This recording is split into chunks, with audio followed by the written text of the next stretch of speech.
tanpa berlama-lama, kita juga langsung menyapa Dr. Tompi yang mungkin sudah bergabung. Coba kita sapa Dr. Tompi, selamat malam. Yes, selamat malam. Halo dok, sehat dok? Alhamdulillah sehat. Mantap. Semua sehat dok. ya? Alhamdulillah sehat semua dok. So happy punya dokter malam hari ini, kita di sini bisa gabung-gabung ngobrol-ngobrol. Semoga nanti banyak pertanyaan yang masuk. Dokter siap ya dok ya? Siap. Siap, mantap. Siap. Oke, langsung saja saya serahkan. Pertanyaannya nggak boleh susah-susah. Oh, yang enteng-enteng. Oh, yang siap enteng-enteng. dok. Sesuatu berarti 86. ujian. Oke, langsung Mas Iman silakan, kita akan mengikuti acara kita malam hari ini dengan Mas Iman dan juga Dr. Tompi. Tapi sebentar Mas Dimas, saya juga ingat kita juga punya program untuk membahagiakan pemirsa kan? Oh, iya betul, Itu dia. saya ini keburu-buru loh. Keasikan. Dok, sorry dok, sebentar lagi kita mau putar hadiah dulu nih untuk pemanasan ya Mas Iman. Iya, biar seneng gitu. Biar senang, ya boleh. Bahagia itu bagian dari imun. Tadi mau saya simpan di belakang sih Mas, tapi kayaknya buat teman dulu boleh ya? Dibagi aja kalau gitu. Kita Yang bagi. sekarang ada, belakang Oke. juga ada. Biar Boleh. happy. Boleh. Yuk, kita akan undi nih untuk hadiah door prize, ada untuk 2 orang, masing-masing e-money sebesar Rp500.000. Kita akan putar di Wheel of Fortune yang akan tampil di layar Anda. Siapa tahu Anda akan muncul namanya. Oke, kita lihat ini karena banyak sekali. Nah, itu dia sampai keriting. Ya ampun. Oke, nanti Mas Iman silakan bilang stop ya Mas ya. Oh gitu, aduh. Oke. Ini tugas berat ini, amanah Tugas berat. ya. Kita putar Wheel of Fortune. Ada 600 nama dari registrasi. Mm-mm. Saya harus milih satu ya. Pilih satu. Stop.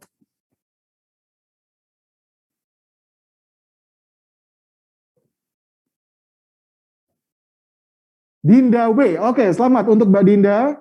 Dan yang kedua, kita akan melihat siapa nih kira-kira. Kita putar Wheel of Fortune. Biar agak lama nggak apa-apa ya. Boleh, Mas. Kita tunggu aja sampai besok gimana? Sampai besok. Stop. Tuh, langsung stop. Ternyata yang dapat garisnya gitu ya. Nah, putar lagi kita nanti. Oke.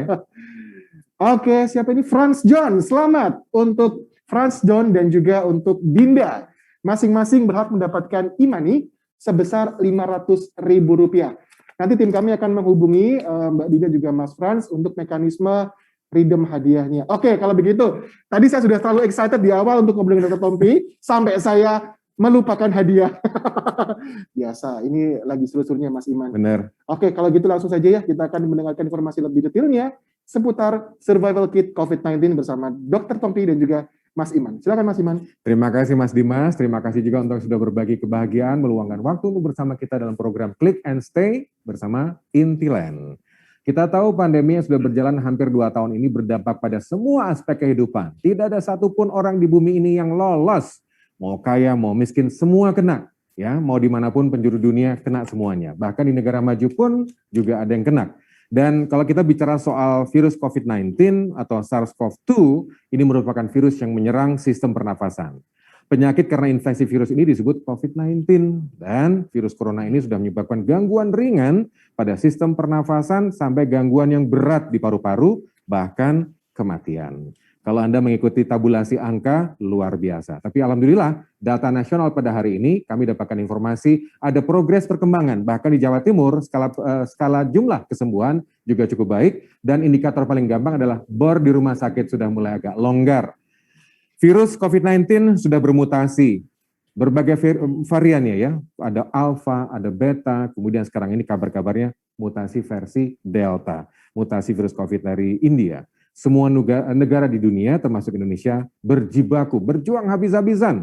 Bagaimana menanggulangi penyebaran virus yang mematikan. Berbagai macam upaya, kebijakan dibuat supaya COVID-19 sekaligus penderita COVID-19 tertangani dan tentu saja kita bisa bebas dari COVID-19. Macam-macam kebijakan, mulai PSBB, mulai PPKM, dan sebangsanya. Dan sekarang ini kalau bicara soal PPKM, ada PPKM darurat yang kemudian dimodifikasi menjadi PPKM level 1 dan 4. Kita manfaatkan peluang bergabung dengan Dr. Tompi. Dok, Assalamualaikum dok. Waalaikumsalam bos. Luar biasa. Ini nyantai nih nampaknya? Iya mas, ini atasnya aja nih rapi, bawahnya sih sarung. Sama saya juga gitu. Asal kameramen nggak nyorot ke bawah aja, saya ketawa nanti bolongnya gimana gitu ya. Tapi alhamdulillah, Dok, mohon izin, kita tadi sudah buka catatan dan juga buka fakta ya. Tidak ada satupun orang di bumi ini yang luput dari pandemi COVID-19. Kalau kita bicara soal situasi sekarang ini, dokter kan, ya kalau saya baca sih dokter juga terdampak gitu ya. Kalau dokter Tompi bagaimana? Apakah juga terdampak? Ini kan dokter Tompi spesialis yang sangat-sangat spesifik bidangnya. Ada dampaknya nggak pada sektor kegiatan dokter Tompi?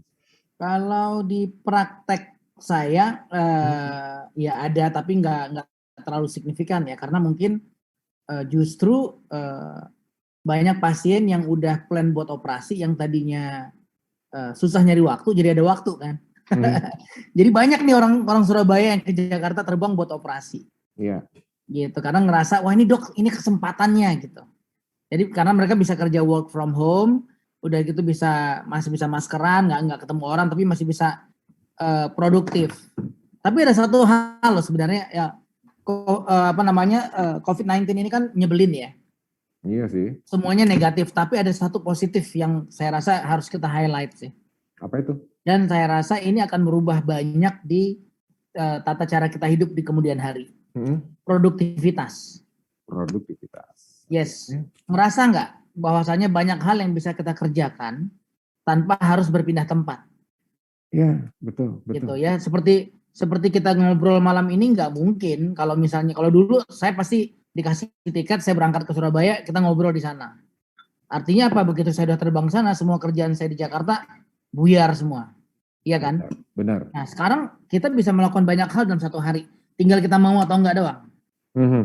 Gitu. Jadi dalam hal itu positifnya masih ada. Ya orang Indonesia kan gitu ya.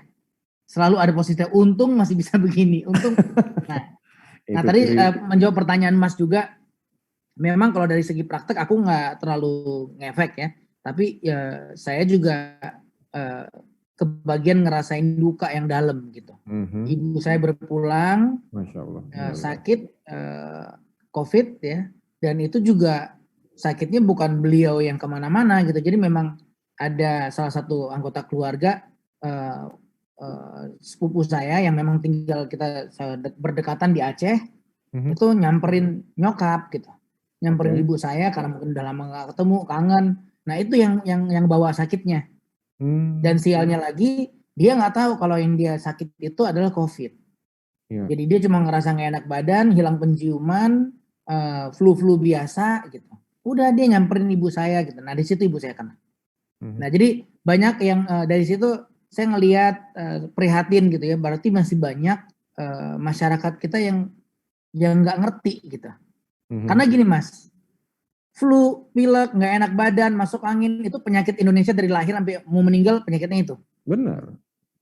Ya jadi pada saat kalau dokter nanya ibu ngerasa sakit nggak? Enggak dok, cuma kayak masuk angin doang. Jadi masuk angin tuh nggak masuk kategori sakit buat orang Indonesia. Gitu. Jadi emang di sini kita harus meng-refresh pengetahuan dasar tentang si COVID-19 ini, karena ini penyakit yang varian gejalanya tuh lebar sekali. Mulai dari nggak ngerasa apa-apa sampai nggak bisa ngerasain apa-apa. Benar. Gitu. Jadi itu kenapa kita harus fight bareng-bareng ini. Nggak bisa nakes doang, nggak bisa pemerintah doang, nggak bisa kita doang. Kita harus bareng-bareng semuanya. Harus seirama. Tapi asik kalau ngomong-ngomong soal produktivitas. Tadi ini juga sempat disentilkan, Dr. Tommy bilang bahwa banyak aktivitas bisa kita lakukan dengan kondisi serba terbatas, tapi produktivitas tinggi. Dan semua dilakukan di rumah gitu. Kalau kita bicara soal situasi sekarang, pandemi gitu, menurut perspektif dan kacamata medis, rumah seperti apa sih yang ideal untuk menghadapi situasi ini supaya tetap sehat, kemudian produktivitas terjaga, Dr. Tommy? Kalau kita ngomong ideal nih Mas, kalau kita ngomong ideal tentu kita ngomong tentang ventilasi udara yang baik. Ya, kita bicara tentang banyaknya cahaya yang masuk. Jadi expose matahari juga harus bagus. Sirkulasi udara harus bagus. Ya, udah gitu alangkah baiknya lagi kalau posisi area untuk tempat cuci tangan atau kamar mandi itu bisa di area depan rumah. Jadi kalau kita keluar rumah, sebelum masuk ketemu yang lain-lain, mandi dulu. Bersih-bersih baru masuk ke dalam. Nah ini yang mungkin belum kepegang sama banyak orang nih. Ya kan, biasa kamar mandi masih di kamar atau di dalam rumah. Jadi masuk, kalau memang kita bawa virus dari luar, itu udah keburu berceceran tuh virusnya. Ya kan? Tapi ya itu perlu dipikirkan nih kalau kita ngomong ideal. Ada kamar mandi di depan atau area cuci tangan di depan. Ya. Gitu. Jadi emang terus ruangan juga kalau bisa satu orang satu ruangan untuk kamar tidur ya. Jadi nggak yang numpuk-numpuk. Cuma ya kembali lagi, apakah hal seideal itu gampang ditemukan di Indonesia? Rasanya masih banyak yang belum ya. Masih banyak yang kamarnya harus share atau kadang-kadang tidurnya di ruang tamu bareng-bareng ngejomprak begitu doang gitu. Nah, jadi emang ini challenge kita sih. Benar. Rasanya kalau bicara soal kebutuhan pencahayaan, udara yang terus mengalir, ini jadi ingat dengan suasana yang betul-betul back to nature. Jadi kayaknya old school ya, bahwa kalau bicara soal ventilasi, soal pencahayaan, itu kan konsep lama yang kemudian diadopsi untuk situasi perumahan produk sekarang ya Bang Dr. Tompi ya? Iya, seharusnya itu kan memang sesuatu yang saya rasa semua orang kalau bikin rumah pengennya begitu ya. Boros cahaya masuk gitu. Udaranya enak, pasti nyarinya begituan kan. Gitu. Dan itu sebenarnya ya, jadi sebenarnya apa ya? Yang diharapkan untuk kita kerjakan untuk mencegah COVID ini adalah bukan sesuatu yang baru. Bersih, kena udara sehat, sirkulasi bagus, ya kan? Udah gitu sanitari sendirinya bagus gitu, higienitas sendirinya bagus. Benar. Cuci tangan, nggak terlalu berdekatan untuk ngomong keras-keras gitu. Itu juga sebenarnya kan bukan sesuatu yang baru lah. Cuma memang kita jarang kerjain aja.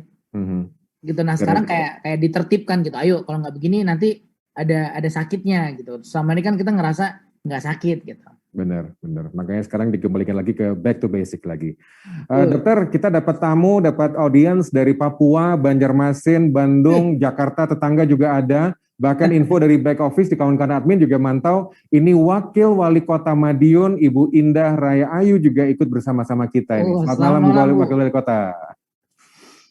Oke, ini seru. Nampaknya memang hasratnya pengen ketemu dan diskusi dengan Dr. Tompi. Dok, saya juga kembali ke soal COVID ya. Ini banyak orang nggak percaya kan COVID ini ada. Satu, ada juga menganggap bahwa COVID-19 itu nggak bahaya gitu ya.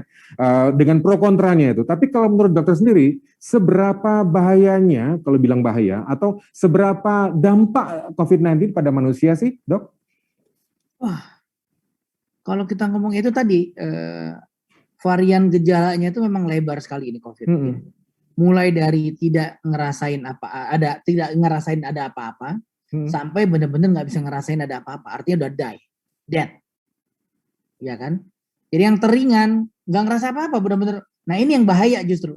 Kan mirip-mirip flu kalau gitu Dok.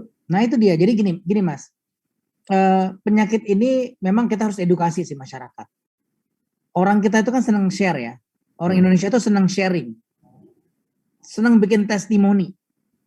Apa yang dia rasakan, dia share. Bagus. Tapi ada jeleknya juga. Jeleknya apa? Dia mengeneralisir case. Misal, wah saya kemarin kena COVID, dites positif, tapi nggak ngerasa apa-apa. Berarti nggak bahaya dong. Udah nggak usah khawatir yang lain. Tenang aja. Yang penting istirahat, nggak usah takut. Aktivitas saja. Saya udah kena, aman, nggak apa-apa. Nah, ini yang bahaya. Andanya yang aman. Orang tua Anda belum tentu. Adik Anda belum tentu. Istri Anda, suami Anda belum tentu. Nah, anak Anda belum tentu. Nah, kita nggak pernah tahu. Even Anda sendiri belum tentu. Anda kena pertama baik-baik aja, kena kedua bisa berat. Nah, betul bahwasanya COVID-19 ini atau si penyakit yang satu ini bisa sembuh sendiri dan ke sebagian besar sembuh. Betul. Oh ya? Betul, nggak salah kalimat itu. Nah, ada tapinya. Kalimatnya nggak boleh berhenti di situ, Mas. Oke. Ya, bahwasanya sebagian besar akan sembuh, betul. Bahwasanya bisa sembuh sendiri dengan sendirinya, betul. Tidak salah.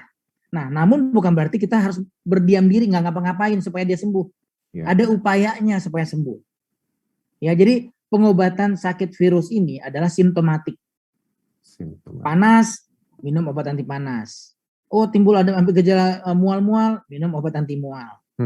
Nah, sekarang ada protokolnya dengan obat antivirus atau dengan antibiotik untuk yang memang ada infeksi sekundernya. Jadi udah ada kita lihat ya, kalau misalnya sekarang kita ikutin di puskesmas ataupun layanan online dari pemerintah, udah ada paket-paket obatnya tuh.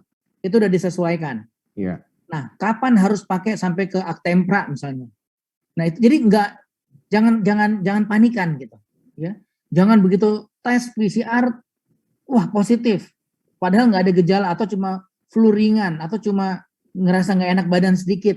Oh, langsung beli ke Actempra minum. Langsung beli ivermectin minum gitu, ya. Saran saya sih jangan segitu agresifnya juga gitu. Ya. Kita hati-hati ya. Jadi begitu kita positif, kita langsung isoman.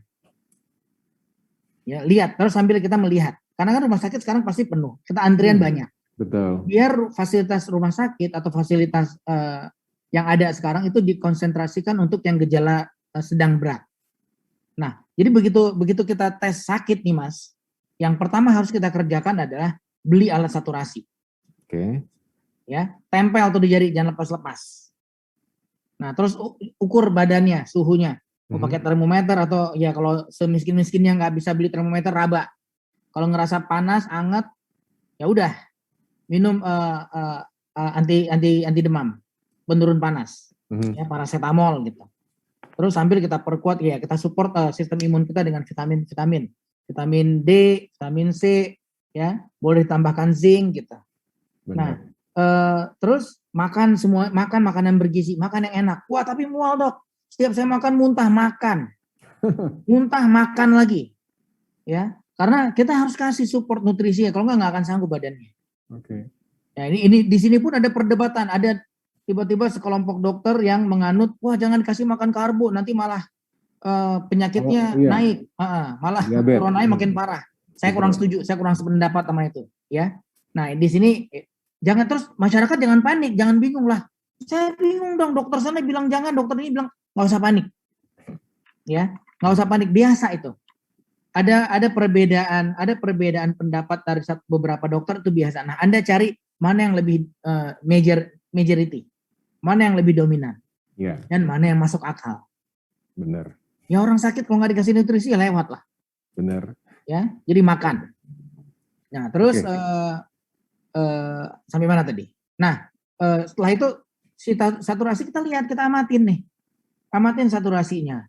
Kalau saturasinya masih dalam range normal, ya 94 katakanlah sampai 100, itu range normalnya, ya berarti baik-baik aja. Anda kalau ambang kita perlu waspada gimana Bang?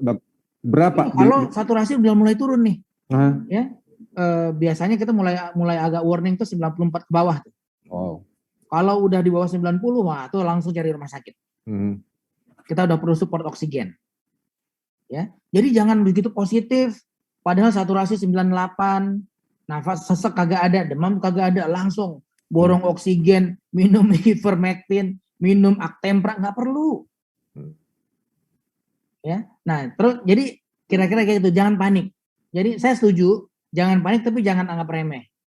Nah, perjalanan penyakitnya ini biasanya akan terbaca dalam 7 sampai 10 hari pertama.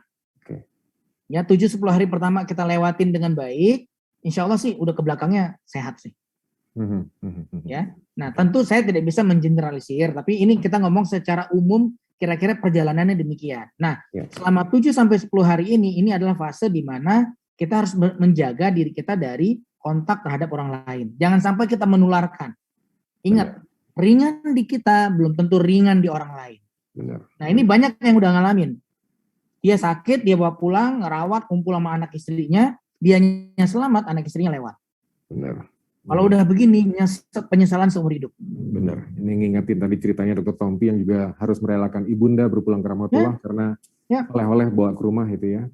Kemudian bagi mereka yang nggak percaya gitu, aduh bisa meyakini bahwa sekarang ini semakin dekat dan semakin ada di ring satu kita ya, Dr. Tompi. Betul. Tapi kalau ngomong-ngomong soal Surabaya kan cukup tight ya. Betul. Kalau ngomong-ngomong cukup rapat gitu guys. Iya, kalau ngomong-ngomong soal tight dan juga varian, kita kan tahu bahwa sekarang ini variannya macam-macam gitu, dan yang lagi heboh bahkan di luar negeri juga lagi seru ngomongin soal varian Delta. Seberapa pesatnya mutasi virus COVID-19 ini kemudian menjadi begitu dahsyat dan begitu menghebohkan, dan seberapa waspadanya sih kita perlu untuk menyikapi seperti ini, Dr. Tompi? Sebenarnya gini sih Mas, menurut aku ya, masyarakat awam itu mungkin nggak usah terlalu dipusingkan dengan varian sih. Ya, karena apapun jenis variannya, behavior kita sama kok. Pola perilaku kita tuh nggak berubah. Apa yang seharusnya kita kerjakan. Nah, jadi biar aja urusan varian ini urusan ilmuwan, urusan dokter, urusan rumah sakit, urusan lab. Urusan kita prokes. Menjaga diri untuk tidak tertular, dan apabila kita tertular, menjaga untuk sembuh. Apabila kita tertular, kita menjaga orang lain jangan tertular. Sesederhana itu. Oke. Ya.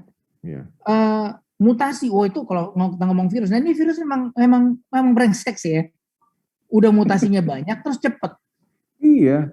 Ya, dan di Indonesia malah katanya sekarang udah ada Delta Super lagi. Ya, ada yang baru tuh Delta Super. Nah, tapi anyway, maksudnya terlepas dari jenis-jenis varian ini membuat penyebarannya jadi lebih mudah, ya. Terus gejala tampilan klinisnya juga lebih dahsyat, gitu ya.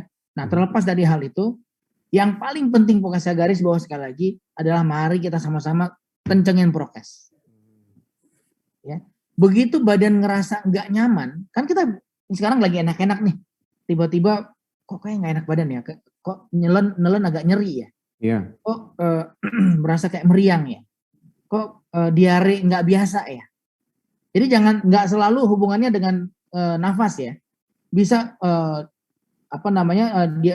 gejalanya itu ke arah GI tract, ke arah perut, mual, diare nggak jelas, padahal kita lagi nggak makan, nggak ada tuh, kayak kemarin nggak ada makan apa-apa, biasa-biasa aja gitu, nggak ada yang pedes banget, nggak ada yang makan yang aneh-aneh gitu ya, tiba-tiba, nah itu cek.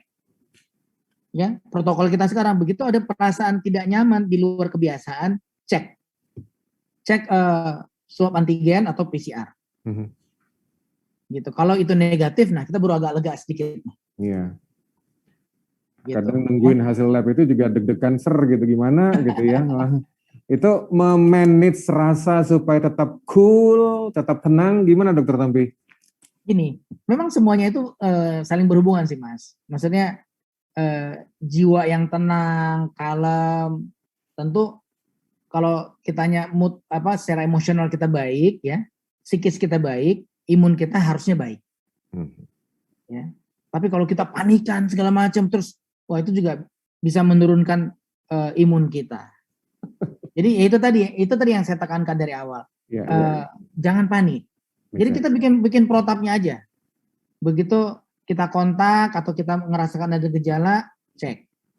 Kalau hasilnya positif, segera beli saturasi oksigen, ya, alat yang ditempel di jari itu buat tahu nilai saturasi kita berapa. Nah ini banyak tuh dan nggak mahal, ya. Ada yang 150 ribuan, 300 ribu, mau yang mahal juga ada gitu. Dan cari yang asli ya Dok ya? Kenapa? Cari yang asli. Ya itu juga penting tuh. Ini memang, aduh nih mudah-mudahan tuh penjahat-penjahat di luar sana, penjahat-penjahat online segera taubat ya. Gitu. Jadi itu ya udah kita amatin, kita lihat. Gitu, kita lihat. Obat-obatan diminum hanya kalau perlu. Nah selebihnya, saya pernah ngobrol nih di awal-awal pandemi, saya ngobrol sama beberapa teman-teman dokter bedah plastik di Korea. Waktu awal-awal di Korea meledak case-nya. Dia ngasih saran ke saya, lucu sarannya, tapi ternyata setelah saya baca jurnal mediknya benar. Ya, tidur sebaiknya you have to sleep in the dark. Oh iya? Tidur matiin lampu, karena pada kondisi mati lampu, hormon-hormon kita tuh bekerja lebih maksimal. Oh. Gitu. Ternyata, oke. Saya pikirnya bercanda, saya cari jurnalnya. Kan kalau teman ngomong itu, terus kita cari jurnal mediknya, ternyata benar. Nah, jadi yang punya kebiasaan tidur lampu terang, coba deh, mulai diredup-redupin sampai akhirnya dimatiin sekalian. Oke. Baik, saya coba fokus pada situasi sekarang ini kan. Oke, katakanlah kalau udah ngerasa nggak enak, terus akhirnya mutusin isoman. Apalagi sekarang pemerintah juga lagi menggalakkan program isolasi mandiri terpusat begitu ya. Dan ini juga langsung dimonitoring. Kalau bicara soal isoman, Dok, mohon izin, saya penasaran persiapan seperti apa sih, bekal seperti apa yang harus kita lakukan, kita bawa untuk nyiapin diri jalanin isoman ini, Dok? Nah, yang pertama begini, Mas. Yang pertama, tentuin tempat isomannya. Kalau Anda punya rumah yang ruangannya cukup, ya udah bisa isoman di rumah tanpa harus di hotel atau di luar gitu ya. Cari satu ruangan yang mungkin agak terasing dari anggota rumah yang lain, udah kita stay di kamar itu. Nah, biar orang rumah yang lain membantu menyiapkan makanan dan minuman, taruh depan. Jadi kayak penjara aja udah. Tapi penjara dibikin asik lah. Anggap aja lagi liburan gitu. Santai aja gitu. Manjain. Ya. Nah, tapi jangan pernah putus kontak sama orang rumah. Jadi kalau misalnya udah ngerasa nggak nyaman, yang tadi kita udah ceritain nih, ya, yang tadi kita udah ceritain, begitu udah nggak nyaman langsung ke fasilitas terdekat. Dan sebaiknya lapor, bukan sebaiknya, harus lapor. Lapor ke puskesmas terdekat karena mereka akan tracing nantinya. Mereka sebenarnya pemerintah tuh menurut saya udah luar biasa sih. Cuma mungkin sosialisasinya entah nggak nyampe atau kitanya yang agak abai ya. Obat sebenarnya digratisin. Tes PCR atau swab antigen di puskesmas itu gratis, Mas. Kita yang panik nyari beli kesana sini, padahal tinggal datang ke puskesmas gratis semuanya. Obat gratis. Wah, habis. Ya bisa aja suatu saat habis, ya kita tunggu dong. Ya kalau habis ya kita upaya sendiri. Intinya kan kita pengen selamat toh. Iya. Gitu. Nah, terus ya saya rasa gitu. Jadi isoman tentuin dulu tempatnya di mana. Gitu. Jangan karena masyarakat masih banyak yang salah. Isoman tuh dia pikir dia nggak keluar rumah, tapi di rumah kumpul sama isi rumah. Sama juga bohong. Ya di awal-awal kan begitu konsep arahan isomannya kan? Ya itu keliru orang nangkapnya. Harusnya enggak. Jadi di rumah boleh, tapi di ruangan sendiri. Terpisah dari anggota rumah yang lain. Tidak bercampur idealnya. Nah, yang jadi sulit kan kalau di rumah ruangannya cuma 2. Iya sih. Nah, itu mau nggak mau ya dipisah. Entah yang sehat pindah, ya, atau yang sakit yang dipindahkan. Tapi kan sekarang juga susah, ruangan lagi penuh di mana-mana. Iya. Nah, worst-nya, let's say katakanlah ini udah skenario terburuk nih. Nggak mungkin dok, nggak mungkin dipisahin nih tinggalnya. Ruangan kami cuma 1. Mau nggak mau numpluk di situ. Ya udah, kalau udah kayak gitu, ya ikhtiar terbaik kita adalah masker double, jaga jarak. Nah, jaga jarak ini sederhana, murah, tapi akurat, Mas. Karena kalau kita ngomong muncrat, ya, itu udah ada studinya tuh. Paling jauh si muncratan itu terbangnya 1,5 meter. Nah, itu kenapa jarak kita itu antara kalau kita ngumpul sama teman-teman diharapkan jaraknya itu 1,5 meter minimal. Ya, mau lebih aman lagi 2 meter. Gitu. Karena pada kondisi ngomong kecuali diludahin jauh gitu ya. Nah itu lain cerita. Tapi kalau ngomong biasa, gitu ya. batuk, bersin itu udah ada studinya sekitar 1,5 meter. Nah apalagi dibantu dengan masker. Jadi jangan terlalu berhadapan-hadapan. Kalau memang terpaksa harus dalam satu ruangan. Betul. Iya, contohnya kami di sini juga tetap protokol kesehatan, masing-masing individu di ruang ini juga pakai masker dan konsisten pakai protokol kesehatan. Gitu. Dok, ini perkembangan ya untuk yang baru bergabung karena saya lihat jumlah partisipan yang bergabung juga terus bertambah. Jadi selamat datang, selamat malam juga untuk yang baru bergabung. Dimanapun Anda berada, Anda sedang mengikuti program Click and Stay bersama kawan-kawan Intiland dan sekarang menghadirkan narasumber kita Dr. Tompi. Kita ngomong-ngomong soal survival kit COVID-19, memang aspeknya masih aspek kesehatan. Sekarang ini kan banyak PCR dicari gitu ya, orang pada sibuk cari tes PCR, tapi hasilnya tetap positif. Lalu ada catatan dan ada bacaan kemarin sempat rame juga, kalau sudah PCR masih positif tapi tanpa gejala, ya udah nggak apa-apa masuk aja, bahkan bisa masuk kantor. Ini gimana kalau kajian medisnya, Dr. Tompi? Benar, jadi gini. Nah ini sekali lagi masyarakat, kita tuh jangan panik dan jangan bingung gitu kalau ada perubahan regulasi. Karena ini penyakit baru ya, penyakit baru yang ilmunya juga berkembang terus. Yeah. Bukan nggak mungkin minggu ini pengumuman pemerintah A, minggu depan pengumumannya beda. Terus kita ngata-ngatain pemerintah. Wah gimana sih nggak konsisten? Bukan, emang penyakitnya memang belum fix nih. Jadi regulasinya berubah ya bisa saja karena ilmunya baru ketahuan. Nah itu dulu ya. Nah jadi stoplah kita saling nyalah-nyalahin, ikutin aja protokol yang udah diumumkan. Nah protokol saat ini yang kita dipegang di Indonesia yang juga disadur dari WHO, yaitu kalau misalnya Anda gejalanya ringan ya atau tanpa gejala sama sekali tapi positif, ya setelah 10 hari plus 3 hari bebas gejala Anda udah boleh masuk kantor. Ya sudah boleh dianggap tidak menularkan, tidak ada kemungkinan potensi menularkannya udah nggak ada. Jadi aman. Jadi nggak perlu cek PCR lagi sebenarnya. untuk yang tidak ada gejala atau gejala ringan. Nah, kalau yang sempat ngerasain gejala ringan sedang misalnya ya sampai 14 hari terus bebas gejala, udah setelah 14 hari bebas gejala udah sama, nggak perlu PCR, jadi rilis, udah langsung bisa masuk kantor. Oke. Tapi ngomong-ngomong kan juga ada lembaga atau kantor yang agak dikit-dikit parno, agak-agak sensi gitu ya. Dianya yang harus kita didik, Pak. Oke. Dianya harus kita edukasi bahwasanya PCR si penyintas COVID ini masih mungkin positif sampai 3 bulan. Bu, tapi dia sebenarnya sudah tidak punya potensi menularkan. Gitu ya. Kecuali ada kasus yang COVID yang berkepanjangan. Namun pada kasus seperti ini, pasien itu punya gejala berat. Jadi boro-boro dia mau masuk kantor, nafasnya aja masih sengak. Nah, biasanya masih di rumah sakit tuh.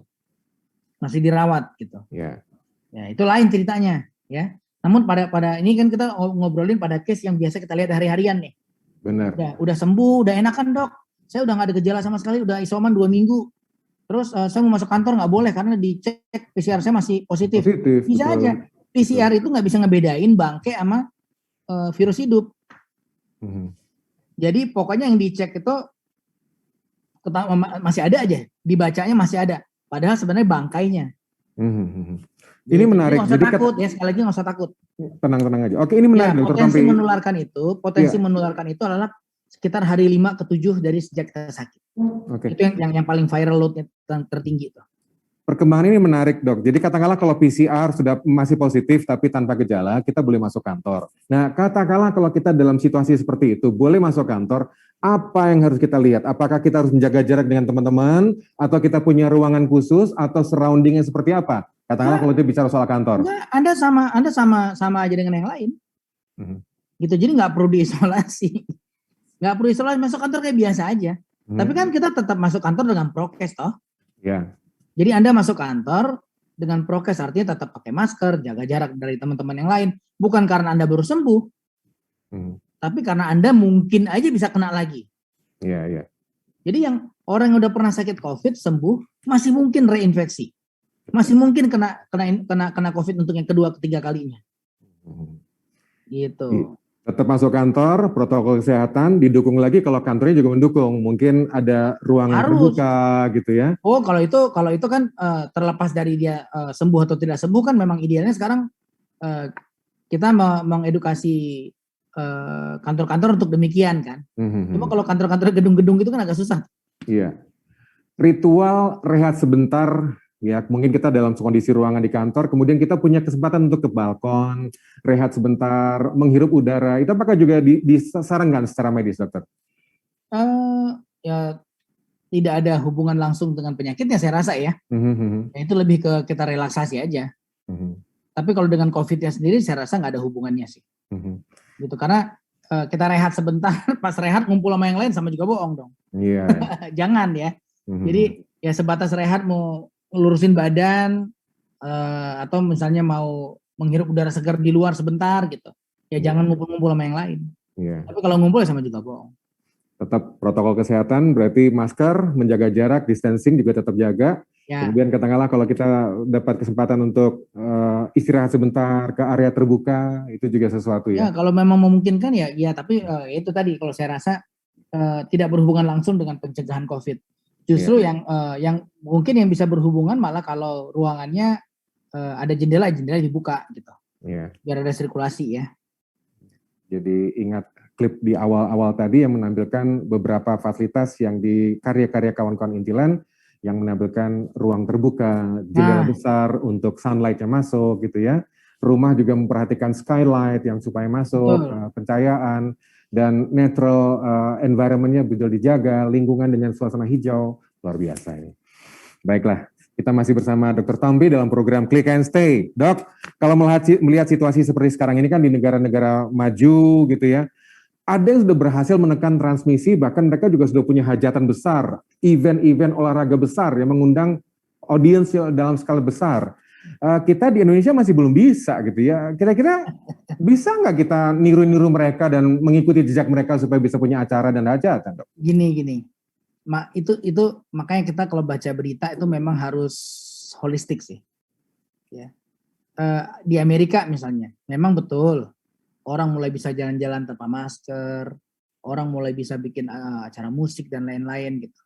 Tapi acara olahraga kemarin juga udah mulai tuh main yang tenis lah, yang basket, yang bola gitu ya.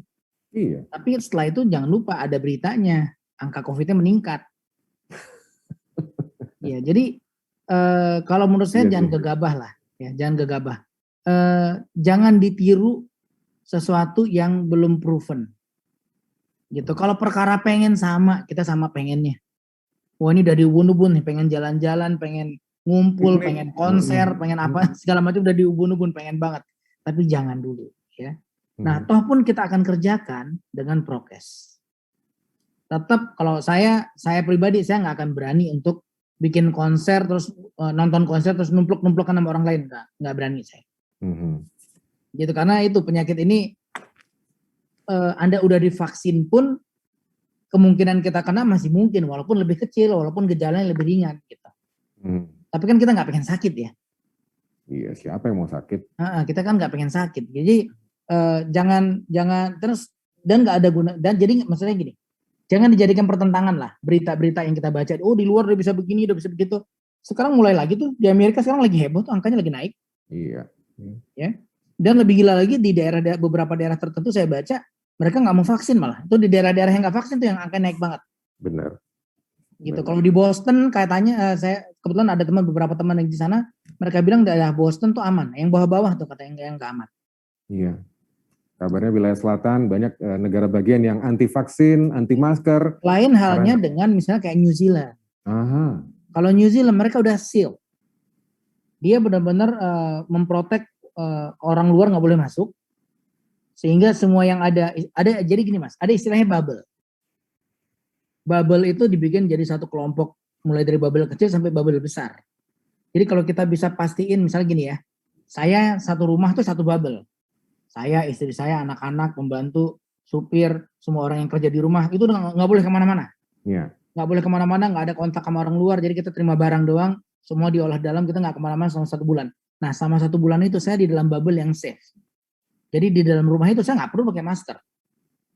Saya nggak perlu jaga jarak karena orang sama istri saya tidur, gitu. Ya kan sama anak-anak kita tidur bareng gitu. Jadi itu namanya kita dalam satu bubble yang udah terbukti safe. Nah New Zealand itu satu bubble besar yang mereka sudah proven safe. Skala negara ya? Ya masyarakatnya nggak banyak juga sih, ya. Masyarakat orangnya nggak banyak, dikit banget. Jadi buat mereka tracing tuh gampang, memprotek warganya gampang. Jadi selama dia udah lihat, wah nggak ada case sama sekali, sekian waktu nggak ada case sama sekali, mereka berani klaim kita aman, udah bikin konser nggak ada masalah buat mereka. Ya. Nah tapi kalau daerah-daerah kayak Indonesia yang kita angkanya lagi tinggi-tingginya, jangan coba-coba. Gitu. Jadi jangan niru enaknya. Nanti bagian gak enaknya kita nggak kuat. Iya, nanti protes lagi gitu. Bicara soal penanganan, sejak awal 2020, di awal-awal Maret, pemerintah sudah buat berbagai macam cara, berbagai macam kebijakan, dan sosialisasi ini, sosialisasi itu gitu ya. Menurut parameter Dr. Tompi, berhasilkah gitu ya, efektifkah kebijakan-kebijakan yang dibuat oleh pemerintah sampai dengan sekarang ini kita jalani PPKM level 1 sampai 4, Dok? Belum sih ya. Kalau dibilang berhasil ya belum, buktinya angkanya lagi naik-naiknya. Tapi apakah mutlak kesalahan pemerintah? Saya rasa juga enggak. Yang salah siapa dong? Kita semua. Gimana kita tuh? semua yang salah. Coba yang kemarin-kemarin ngeyel nggak percaya ada COVID, ngacung. Yang terus kebagian sakit baru percaya, banyak loh. Iya. Ya. Terus yang ngerasa ini cuma sakit ecek-ecek doang terus udah sembuh. Terus tiba-tiba sesak napas sampai hampir nggak selamat terus selamat, banyak loh. Ya jadi kita semua bertanggung jawab gitu. Kalau saya sih ngelihatnya sederhana lah. Mari kita menempatkan upaya terbaik ini untuk melindungi diri kita sendiri. Silahkan selfish di sini, nggak apa-apa. Selfish dalam arti ingin menyelamatkan diri sendiri dan keluarganya. Silahkan. Artinya apa yang harus kita kerjakan? Prokes. Gitu. Pemerintah mau bikin nama segala macam juga saya sih nggak mau ambil pusing. Mau dia bilang PPKM level 100 juga. Yang penting buat saya prokes, udah that's it. Masker, jaga jarak, gitu. Ya, cuci tangan, gitu. Ketemu seperlunya, aktivitas seperlunya, vaksin, makan yang benar, istirahat yang cukup, that's it. Nah kalau itu kita kerjain, mau apapun namanya, ya, mau apapun namanya, gitu, kita nggak akan bergeming. Nah sebenarnya yang pemerintah kerjakan itu yang namanya PPKM dan lain-lain itu sebenarnya apa sih? Mengatur yang nggak prokes sebenarnya, ya nggak sih? Esensinya itu mengatur orang-orang yang kalau saya sih ngomong tegasnya mungkin yang dablek gitu. Yang tukang ngeyel gitu. Iya, gitu ya. Itu yang harus diatur karena nggak semuanya sadar diri gitu. Kalau kita sadar diri, kita mau ngelindungin diri kita dan keluarga, nggak usah disuruh pemerintah juga kita akan ngeyel untuk pakai masker. Misal pemerintah nih tiba-tiba bilang udah nggak usah pakai masker, bodoh, nggak mau, gue pakai daripada lewat, kira-kira kayak gitu. Ya, jadi sebenarnya kita harus mengembalikan esensi dari prokes ini. Esensinya apa sih? Kita ingin selamat. Nah upayanya apa? Ya udah itu nggak ribet-ribet kok. Kerjain. Nah itu kadang-kadang kita bingung sendiri ya. Makanya itu, dengan berbagai nama dan istilah yang dibuat gitu kan, intinya kita tetap protokol kesehatan. Tapi kan bagi mereka yang ngeyel, bagi mereka yang dablek, begitu kata Dr. Tompi, kan dampaknya juga ke kita juga gitu ya. Itulah gimana kenapa kita harus menyikapinya, Dok? Itulah kenapa pemerintah bikin regulasi aturan untuk mengatur orang-orang yang masih setengah-setengah nih ngejalaninnya. Gitu sebenarnya saya yakin tuh kalau kita semuanya bisa prokes dengan baik ya, tapi dengan ketat ya, prokesnya dengan ketat gitu ya. Iya. Artinya kita keluar benar-benar masker, terus nggak main pegang-pegang, nggak mencela-mencela lah, benar-benar bagus gitu prokesnya. Saya rasa pemerintah akan membiarkan kita buka semua usaha, gitu akan dibiarin tuh karena dia udah ngeliat mau masyarakatnya pinter-pinter, udah punya kewaspadaan diri gitu. Nah masalahnya sekarang masih banyak lapisan masyarakat kita tuh yang nggak punya kewaspadaan diri. Nah ini nih yang akan menjadi karier untuk si virusnya buat nyebar kayak mana-mana. Akhirnya sering kan kita dengar cerita, padahal saya udah prokes, saya sering cek, kok saya bisa kena ya, saya nggak pernah keluar rumah. Andanya nggak keluar rumah, tapi pembantunya keluar masuk, supirnya keluar masuk. Nah ini, jadi ingetin orang-orang yang kerja dengan kita untuk kasih tahu. Kalau saya ngomong ke mereka sangat keras dan to the point. Lebaran kemarin pulang kampung nggak usah balik lagi. Jadi ya kalau masih mau kerja jangan pulang kampung. Nanti udah beres pulang deh. Yang lama saya kasih libur yang lama. Tapi kita kasih kompensasi dong ke mereka. Ya dikasih kompensasi. Gitu. Tapi jangan pulang dulu. Wah tapi saya mau pulang Pak. Ya udah silakan pulang, nggak usah balik lagi. Saya nggak mau ngambil resiko. Oke. Saya lihat nanti di sesi belakang kita juga punya peluang untuk bertanya jawab ya. Jadi ada Q&A, sesi tanya jawab bersama Dr. Tompi, dan saya juga masih manfaatkan eksplorasi dulu dengan situasi seperti sekarang. Karena tema besar kita adalah survival kit COVID-19. Dok, dengan situasi seperti sekarang ini kan tadi dokter di awal mengatakan bahwa kita melakukan semua kegiatan di rumah. Katakanlah kalau di kantor semua serba terbatas. Giliran masuk kantor, kadang masuk, kadang tidak gitu kan, gantian yang masuknya ya. Tapi tetap produktif gitu ya. Sekali lagi saya ingin stressing dari Dr. Tompi, seberapa pentingkah hunian, katakanlah ketika ngomong hunian, dan juga lingkungan kantor yang support untuk menjaga produktivitas kita dalam situasi pandemi ini, dokter? Kalau saat ini sih sangat penting, Mas. Sangat penting. Jadi memang untuk yang tadi kan saya lihat tuh presentasi Intilen ya. Untuk yang memang baru mau buka usaha ya mungkin harus nyari tuh yang paparan mataharinya bagus, sirkulasi udaranya enak gitu ya. Nah, harus nyari yang begitu, yang keburu udah punya office yang belum mensupport itu ya mulai harus dipikirkan tuh. Mulai bikin jendela, mulai pikirin cahaya masuk gitu. Itu penting banget, itu kita usaha lah ya. Dalam kondisi sekarang kita usaha, apapun yang bisa kita kerjakan untuk meningkatkan kemungkinan kita sehat ya kita kerjain gitu. Khusus untuk pemirsa yang sedang mengikuti program ini, Anda juga bisa manfaatkan program Click and Stay. Tinggal klik aja Stay, Anda cek, nanti kalau Anda pakai aplikasi, tinggal Anda cek saja sesuai dengan kebutuhan, Anda klik sesuai dengan kebutuhan Anda. Mungkin Anda butuh hunian, Anda butuh tempat kantor, tempat kerja, Anda bisa manfaatkan. Ini merupakan sebuah kemudahan sekaligus peluang-peluang investasi untuk Anda. Produk dari kawan-kawan Intiland. Sekarang ini pemerintah lagi gencar-gencarnya Dr. Tompi menyelenggarakan vaksinasi, bahkan Polri terlibat, TNI terlibat gitu ya. Kalau bicara soal resiko dan juga progres vaksinasi. Ada ceritakah mungkin ada obrolan sesama dokter? Apanya? Tentang Obrolan vaksinasi apa? ini? Iya. Ya, Efektif nggak sih vaksinasi ini? oh sangat efektif. Ya, kalau saya udah di luar yang tadi kita sebut prokes yang berupa behavior kita, ya vaksinasi ini harus masuk ke rukun wajib lainnya.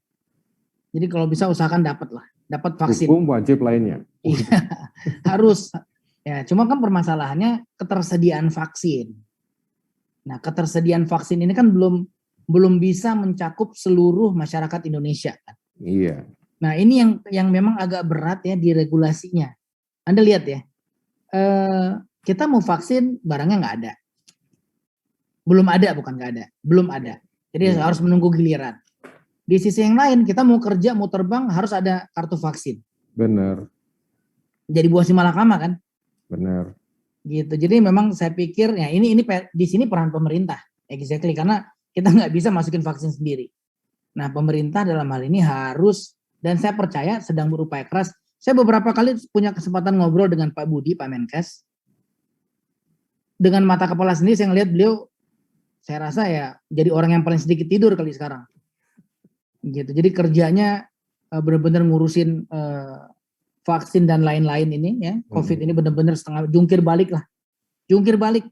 Saya WA beliau tuh bisa jam 1 malam, jam 2 pagi, jam 1 pagi, jam 2 pagi nanya tentang hal-hal sekitar COVID, penata laksanaan dan diskusi lain-lainnya. Selalu tangting-tung kita balas-balasan gitu. Jadi saya rasa ya saya memberikan apresiasi lah. Ya. Kita nggak bicara masalah kesempurnaan, wah pasti banyak kurangnya. Ya, siapa sih yang sanggup ngatasin pandemik segini ribetnya dengan pola perilaku kita yang berbeda-beda ya? Nggak gampang lah. Gitu. Tapi effort ke arah sana saya lihat luar biasa sih. Ya kita bisa ngedapatin jumlah vaksin sejumlah sekarang itu udah hebat banget. Ya kita tinggal tunggu giliran semuanya kebagian. Nah, untuk yang belum kebagian, nah harus ekstra prokesnya. Ya, sambil sabar menunggu gitu ya. Ya. Banyak orang tua yang pusing, puyeng, dan mungkin juga stres karena anak-anak mereka sekolah di rumah, semua aktivitas di rumah. Anak 3, yang 1 minta pelajaran matematika gitu ya. Yang nomor 2 bahasa daerah, yang 3 minta bikinin video gitu ya. Semuanya serba di rumah. Dan sekarang ada harapan supaya sekolah tetap bisa dibuka kembali, tapi faktanya masih belum. Nah, bicara soal anak-anak, dunia anak, kan ada juga seruan supaya anak-anak itu divaksin, Dr. Tompi. Sementara kan masih usia berapa? Usia 15 ke atas ya? Nah, 12 ke atas. 12 ke atas. Ini gimana kalau anak-anak, seberapa pentingnya sih anak-anak atau kapan anak-anak bisa divaksin? Sekarang bisa nggak? Ya, regulasinya sekarang masih 12 ke atas, Mas. Itulah. Ini berhubungan dengan safety. Ya. Nah, jadi di luar negeri pun penelitian yang sekarang dianggap aman ya, di luar negeri ada sedikit yang lebih muda, 8 kalau saya nggak salah, di atas 8 tahun ya. Tapi di Indonesia patokannya masih di 12. Iya. Ya, saya rasa kita ikutin regulasi lah kalau itu. Tujuannya tuh safety kok. Safety ya. Ya, karena kan kita nggak mau ada kejadian-kejadian pasca vaksin yang nggak menyenangkan ya. Tapi penting nggak? Penting sekali. Jadi begitu udah masuk usia boleh vaksin, segera vaksin. Oke, mudah-mudahan. Baik, dari tadi di awal saya tok yang ngobrol dan juga kita aja yang berdua ngobrol. Saya juga ingin audiens juga punya peluang untuk ngobrol langsung dengan Dr. Tompi. Kita manfaatkan peluang untuk buka channel ya dok. Karena ada penanya yang sudah pengen ngobrol dengan Dr. Tompi, ditanya dengan macam-macamnya, dan mungkin juga situasinya sangat-sangat personalized. Kita manfaatkan peluang untuk bergabung dengan penanya yang sudah tampil secara daring pula. Ya, saya bisa dibantu teman-teman, nanti sekaligus bisa menampilkan. Ini ada Adi Tulungagung. Selamat malam Dr. Tompi. Mohon tanya, menurut dokter, apakah vaksin ketiga dan keempat mutlak perlu? Dan bagaimana sebetulnya efektivitas masing-masing vaksin yang sekarang ini, Sinovac, AstraZeneca, dan kawan-kawannya gitu. Terima kasih, Dr. Tompi, silakan. Terima kasih, Mas Adi. Boleh nggak pertanyaan ditayangin tadi? Tayangin lagi deh pertanyaannya, gitu. Intinya vaksin booster ketiga dan keempat, perlu nggak nih? Jadi gini, vaksin itu kan ada masa bekerjanya dia menciptakan antibodi dalam darah. Iya. Ya kan, kemampuan antibodi itu bertahan titernya berapa lama gitu. Nah, ini beda-beda setiap jenis vaksin. Nah, kita nggak usah ngomong yang nggak ada deh, kita ngomong yang ada aja. Di Indonesia ini kan yang ada baru Sinovac sama AstraZeneca. Ya. Nah, ini kedua-duanya ya tentu ada perbedaan efektivitas.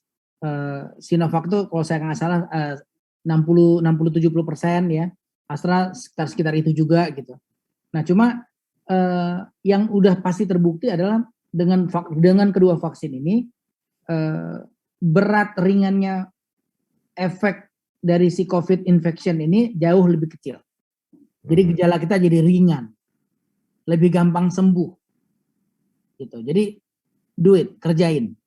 Nah, perlu nggak ketiga keempat? Perlu. Malah sebenarnya vaksin sejauh ini ya, yang saya tahu vaksin ini nggak akan ada berhentinya boosternya. Oke. Kita perlu booster ketiga, keempat, ke-100 mungkin nanti. Tetap akan begitu terus sampai nanti akan ketemu yang memang titik di mana udah nggak perlu vaksin lagi. Gitu. Tapi untuk saat ini sih, kalau saya lihat beberapa teman-teman di luar negeri, mereka udah di US tuh banyak beberapa dokter yang posting di Instagram udah booster ke 16, 15 gitu. Wow. Iya, ya itu. Nah, jadi mereka udah seperti itulah. Nah, kita kan karena barangnya juga masih langka, ya udah kita kejar dulu yang 1-2 nih. Okay. Nah, malah yang saya tahu Sinovac itu kan bertahannya cuma 6 bulan tuh. Itulah. Ya bertahan cuma 6 bulan, jadi setelah 6 bulan ya kita harus vaksin booster lagi. Okay. Gitu. Nah nanti so far yang efektivitasnya paling tinggi kan Pfizer sama Moderna. Ya Moderna dan Pfizer yang tertinggi. Yang tertinggi Pfizer. Beda 1-2% doang mereka itu. Mudah-mudahan kita punya akses mendapatkan vaksin yang itu. Baik, ya. Selain Mas Adi di Tulungagung, saya juga dapat titipan pertanyaan dari Pak Erwin Niwatana. Pak Erwin Niwatana di Jakarta. Dok, perlengkapan apa saja yang harus dimiliki masyarakat supaya bisa survive selama pandemi COVID-19? Nah, ini terkait dengan judul kita nih, survival kit tuh ini. Monggo, Dr. Tompi. Yang pertama, masker. Sebelum situ. Yang pertama, kesadaran dulu. Nah, ini yang paling penting nih. Perangkatnya kesadaran, sadar diri, ya, sadar bahwasanya tanpa peran aktif kita ini semua sia-sia. Nah, alatnya apa? Alatnya masker. Nah, masker pun ya kalau Anda pakai masker kain ya 2 lapis, ya, artinya Anda bisa cuci nih, jadi lebih hemat ya. Tapi kalau pakai masker yang bukan masker kain, artinya sekali pakai buang tuh, ya, sekali pakai buang. Jadi jangan hari ini dipakai besok dilap-lap dong pakai lagi, jangan. Nah terus ya bisa mensupport diri dengan hand sanitizer buat ngebersihin tangan. Nah lebih baik lagi dengan air mengalir, gitu, sabun dan air mengalir. Jadi kalau nggak ada ya udah terpaksa yang ada di kantong hand sanitizer. Tapi kalau bisa cari air mengalir dengan sabun, itu menurut saya jauh lebih baik. Ya. Terus jaga jarak, ya, jaga jarak. Terus membatasi diri dari aktivitas-aktivitas yang nggak terlalu penting. Lain-lainnya, obat-obatan, ikutin paket yang sudah ada di konsultasi online pemerintah saat ini. Yang sebenarnya Anda nggak perlu siapin, harusnya udah dapat gratis tuh. Ya, pemerintah sekarang udah siapin dan semua gratis, sudah ada bundlingnya. Kita ada isi data, email, kirim alamat, nanti barangnya akan dikirim. Dan pengobatannya simptomatik. Kecuali pada kasus berat ya. Jadi pada kasus yang berat ini karena gejalanya itu udah kemana-mana nih, mulai dari pengentalan darah. Ini yang jadi bahaya kan di sini nih, pengentalan darah. Bisa bikin kayak stroke. Makanya pernah dengar kan cerita stroke tapi di COVID kan? Bukan, emang beneran COVID. Jadi si COVID ini membuat darah Anda tuh jadi kental, ngeblok di mana-mana, terus jadi emboli, lepas, lengket deh dia tuh. Begitu dia lepas dia nyangkut di jantung, di otak. Nah tergantung lengket berhentinya di mana. Ya, makanya gejalanya jadi kayak stroke, serangan jantung. Jadi jangan kaget, jangan ngerasa dibohongin sama rumah sakit, enggak. Ya, jadi kalau di forensik ntar dibersihin kelihatan tuh plak-plak darah kentalnya. Yang ngeblok di mana-mana. Jadi emang si manifestasi klinisnya bisa kemana-mana. Nah pada kondisi yang begitu baru obatnya tuh mulai yang aneh-aneh nih. Dan itu udah mainin ICU, which is udah bukan konsumsi publik lagi. Nah, Actempra, kenapa butuh Actempra? Ini jadi dia merangsang reaksi inflamasi yang hebat. Ya. Nah, pada kondisi reaksi inflamasi yang hebat, sitokin di badan kita itu, jadi kayak namanya istilahnya sitokin storm. Banyak numpuk-numpuk. Nah, ini yang akhirnya menyerang badan kita sendiri. Itu kenapa kita perlu Actempra untuk menekan reaksi badan kita terhadap sitokin ini. Iya. Dan sekarang harganya gila-gilaan. Benar. Dulu harganya 7 juta, 9 juta doang. Sekarang ada yang jual sampai 200, 300 juta. Tuh mudah-mudahan yang jualan, ya lekas tobat lah. Kita jangan doain yang jelek-jelek deh. Kita doain yang baik-baik aja. Lekas tobat lah. Dan mudah-mudahan tetap sehat gitu ya. Baik, Dokter Tompi, ini ada titipan karena kita memang sekarang ini kan fakta, ada orang yang sudah merasa nggak enak gitu, tapi enggan untuk ke rumah sakit, tapi milih di rumah saja gitu. Terus keluarganya seperti apa? Ini ada Ibu Erika di Jawa Timur. Sayang Ibu Erika tidak merinci itu ya, di mana Jawa Timurnya karena Jawa Timur luas banget. Ibu Erika Imaniar, apa yang harus dipersiapkan saat kita merawat keluarga yang isoman? Meskipun secara diri pribadi kita negatif, tapi karena merawat orang-orang yang sedang sakit dan isoman, ikut-ikutan sesek ini jadinya. Iya, benar. Jadi gini Bu, yang pertama yang Anda harus jaga adalah jaga supaya Anda tidak tertular. Itu dulu prinsipnya. Prinsip utama nolong orang adalah selamat dulu yang nolong. Ya kan? Sama kayak di pesawat. Kalau di pesawat kan begitu ada turbulensi, ada oksigen, jatuh masker oksigen, pakai dulu baru Anda nolong orang. Yeah. Nah, ini prinsipnya sama. Kalau misalnya si ibu di rumah ada yang kena COVID, nah prinsip pertama ibu jaga dirinya selamat dulu. Dengan cara apa? Pakai masker. Ya, ibu pakai masker, terus jangan ada kontak langsung dengan yang sakit. Artinya apa? Keluarga ibu yang sakit taruh di satu ruangan atau di satu pojok tertentu. Udah dia di sana aja. Makan, minum siapin. Taruh depan pintu, dia ngambil.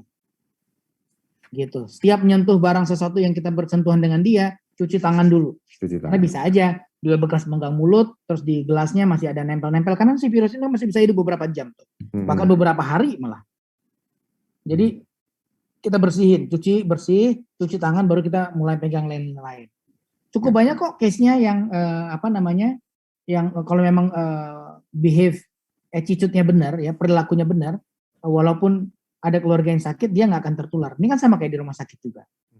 Di rumah sakit suster-suster yang rawat yang memang kontak dengan pasien-pasien, banyak kok yang mereka kan ngerawat punya resiko tertular kan, tapi mereka tidak tertular.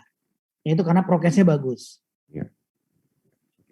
Kita tampilkan pertanyaan lagi dari daring. Ada pertanyaan yang tampil, silakan kita coba visualisasikan pertanyaan. Angga di Surabaya. Pak Angga, selamat malam Pak Angga. Mewaspadai perburukan kondisi saat isoman. Kapan sih saatnya yang tepat untuk lari ke rumah sakit? Jangan lari Pak. Kalau lari malah terengah-engah nanti gitu ya. Saturasi. Ketika kita lagi isoman. Dok, silakan. Jawabannya saturasi Mas Angga. Ya, itu kenapa tadi kita udah sebutkan, harus di setiap keluarga sebaiknya punya alat saturasi oksigen. Tempel di jari, baca. Kalau angkanya udah di bawah 90, rumah sakit. Itu tidak ada tawar-menawar sih. Ya, kita udah perlu support oksigen, karena jangan sampai memburuk terus. Gitu.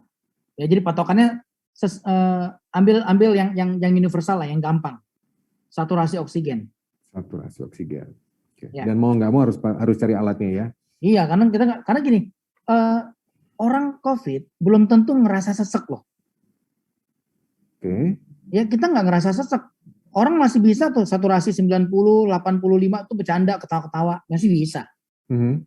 Dibilang sesek enggak, kayak ngerasa sesek deh. Padahal oksigen di darahnya tuh udah turun. Oke. Jadi jangan ngandelin perasaan ya. Jangan ngandelin perasaan. Serahin alat aja yang baca. Ya. Baik, kita manfaatkan. Ada lagi pertanyaan? Silakan kalau mau ditampilkan. Langsung Dr. Tompi juga bisa langsung merespon dan membacanya. Kita manfaatkan peluang untuk penampilan pertanyaan berikutnya. Dari Surabaya ada, mungkin dari Bandung ada. Oke, saya manfaatkan peluang ini. Ini lagi rame-rame dokter. Karena sekarang ini kita lihat bahwa ada tingkat kesembuhan, data terakhir tingkat kesembuhan naik gitu ya. Meskipun juga di temuan-temuan terpapar juga ada, tapi tingkat kesembuhannya bagus. Nah, sekarang pertanyaan dari Pak Benyamin dari Jawa Timur. Untuk penyintas COVID-19 yang sudah vaksin kedua, berapa lama boleh donor plasma konvalesen? Kita tahu PK ini lagi dicari banyak orang nih, dok. Ada infonya nggak soal ini? Nggak, sebenarnya gini Mas, di jurnal terakhir yang saya baca ya, plasma konvalesen ini sebenarnya tidak terbukti efektif. Really? Ya, tapi kan kita semua masih nyari kan. Iya. Nah, jadi di jurnal yang terakhir yang saya baca demikian. Jadi nggak terbukti efektif gitu. Namun sebagian masih meyakini ini bisa kok, bisa ya udah. Cuma dikerjain ada ruginya nggak ada ruginya. Jadi yang mau kerjain, yang kalau emang dapat ya dipakai, tapi jangan seolah-olah kalau nggak dapat, wah ini gara-gara nggak dapat nih, makanya perburukan terus jelek terus, nggak, belum tentu. Oke. Ya, jadi jangan sampai wah pontang-panting nyari ke sana ke sini kagak dapat, gara-gara nyari malah jadi tertular gitu. Ya, jadi kalau emang ada silahkan dipakai. Ya, saya tidak melarang menggunakan itu ya. Tapi apakah kalau nggak dikasih konvalesen pasti sembuh, belum tentu. Oke. Nah, jurnal terakhirnya demikian. Bukan kata saya, kata jurnal. Jadi bagian dari ikhtiar lah kalau begitu ya. Ya. Oke, baiklah.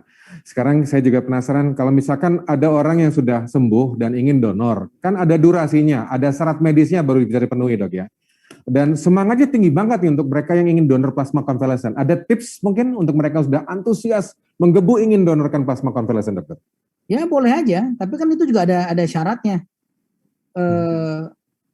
Berapa lama setelah dia sembuh gitu. Jadi kalau udah kelamaan udah kagak ada titer antibodinya. Ya, jadi yang mau donor silahkan ya. Tidak ada salahnya gitu ya.